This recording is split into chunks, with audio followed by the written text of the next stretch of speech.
Your city learns to speak in lower voices after 9/11. Checkpoints bloom overnight. Men without insignias start asking for names you don't use in public. Then a neighborhood fixer offers you work, cash, and protection if you don't ask questions. This is your life, level by level, inside a post-9/11 dictatorship. Street recruit, the deniable hands. You're not a killer yet, just proof the regime is everywhere. You wake up late and walk the same blocks like it's a job. The fixer spots you by the corner kiosk, remembers your face, buys you sweet tea, and talks about patriotic youth. The first meeting is in a back room behind a shuttered shop, under a buzzing fluorescent tube. You're given a cheap prepaid SIM, a number written on a scrap of cardboard, and one rule: never use your own phone. After every job, you snap the SIM in half and drop it in separate trash bins. At night you become deniable muscle. A storefront owner who owes gets a warning. 2 punches, a broken sign, a shaky phone video of him saying the right words. A kid from the university gets dragged into an alley and told to confess to foreign funding. Camera held too close, breath loud in the mic. You tell yourself it's just fear management. You tell yourself it's temporary. You tell yourself the city needs order. Then rival crews start circling, and informants start asking where your mother lives. Your family's address becomes a leash you can't see until it tightens. You aren't a shadow anymore, you're a fingerprint the regime can wipe whenever it wants. Plainclothes hunter, the snatch team. You stop fighting people, you start removing them. 2 unmarked sedans idle with the engines running, heat shimmering off the hoods. The driver never speaks. The trunk is stocked like a routine.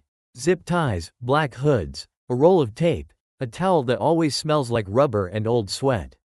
You sit in the back seat in plain clothes, watching sidewalks and entrances, learning which cafes have cameras and which alleyways don't. Targets aren't street punks now. It's the union guy who can fill a factory gate, the student who can pull 1,000 into a courtyard, the cleric whose Friday's sermon travels faster than the news. You learn the choreography until it's muscle memory. Block the sidewalk with a shoulder, hood goes on first, wrist second, then you kick the victim's shoes off so they can't run if they slip free. You tell yourself it's just an arrest without paperwork. You tell yourself they'll be questioned and released. You tell yourself you're protecting your own neighborhood. Then you recognize a face from 3 buildings over, eyes wide above the hood, and you realize removal is a kind of editing. People don't vanish loudly. They vanish like a line erased cleanly, leaving everyone else to pretend the page was always blank. Contract shooter, the night work. Your first real kill isn't loud, it's personal. The jobs get smaller and quieter. 1 target, 1 weapon, 1 route, 1 alibi you repeat until it sounds like truth. You stop drinking because you can't afford loose hands or a slow reaction.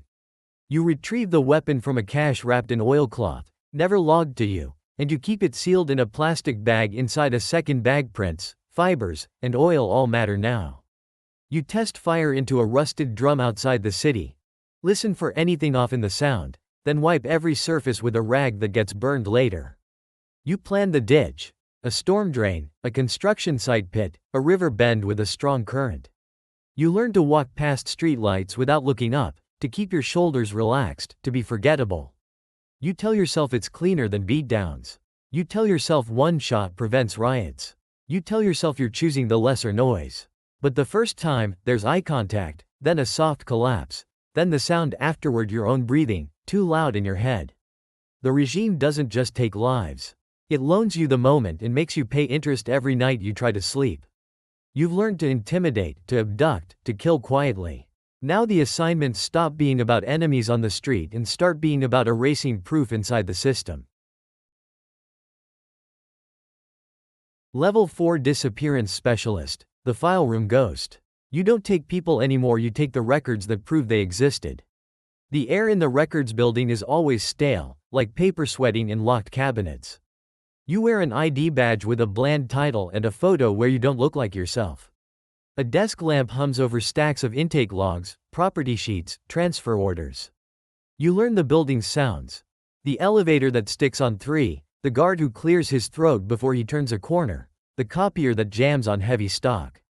Your day is numbers. Names become booking codes. A detainee's wallet becomes personal effects. 1. A hospital report becomes a missing page. You pull files from metal drawers, swap folders, restaple forms, and refile them so the paper trail leads nowhere. You call a precinct clerk and casually ask for yesterday's register. You call a morgue and request a correction to a time of death. You tell yourself it's just administration. You tell yourself paper is harmless. You tell yourself you're keeping panic down. Then a mother arrives with a photocopied ID and shaking hands, and your job is to make sure her questions can't land on anything solid. You don't erase blood. You erase the container that could ever hold it. Level 5 Internal Affairs Enforcer, the Loyalist's Knife. You're tasked with hunting your own side, because the regime fears insiders more than enemies. Your meetings move into offices with frosted glass and no windows that open. The air conditioner runs too cold, like it's meant to keep people sharp and uncomfortable. A colonel slides a thin folder across a clean desk, no letterhead, just photos, call logs. A bank transfer receipt with 2 digits circled in red. You sign for it with a pen that never leaves the room. Now you watch the watchers. You sit in a parked car across from a safe house and count who comes and goes. You walk into an interrogation suite and read questions off a printed script, then deviate when the answer doesn't fit. You collect a service pistol, for inspection, check the serial, and decide whether the owner keeps breathing as an employee. You tell yourself it's discipline. You tell yourself betrayal is contagious. You tell yourself loyalty is a kind of hygiene. But every favor you owe becomes leverage. Every confession becomes a weapon, and every handshake has an angle because you're proving devotion by cutting closest to the bone. At this level, trust isn't broken, it's butchered, portioned, and stored for later. Level 6 Presidential Cleaner, the Last Witness. You operate inches from the head of state, protecting power by removing what it can't afford to remember. The convoy smells like diesel and leather, and the radios never stop whispering codes. You ride behind tinted glass with a suit that doesn't fit your shoulders quite right, an earpiece digging into cartilage, a second phone taped under the seat. Routes are printed and then burned. Hotel hallways are walked twice, once by security, once by you checking fire doors, camera angles, service stairwells. Your targets aren't traitors now. They're problems. The driver who saw a handoff. The aide who recorded a meeting. The doctor who filed the wrong injury description. You schedule accidents with paperwork. A traffic citation that forces someone onto a different road. A maintenance order that opens a gate. An urgent transfer, signed at 2:13 a.m. A bodyguard's mistake becomes your assignment. You tell yourself it's national stability. You tell yourself the leader is the country. You tell yourself you're keeping the roof from collapsing. Then you realize there's no higher desk to send the truth to. Only a smaller circle and a tighter silence. You don't serve a man. You serve the blank space around him. Power never feels like thunder when you're inside it. It feels like routines. Keys, stamps, routes, signatures, doors that lock behind you.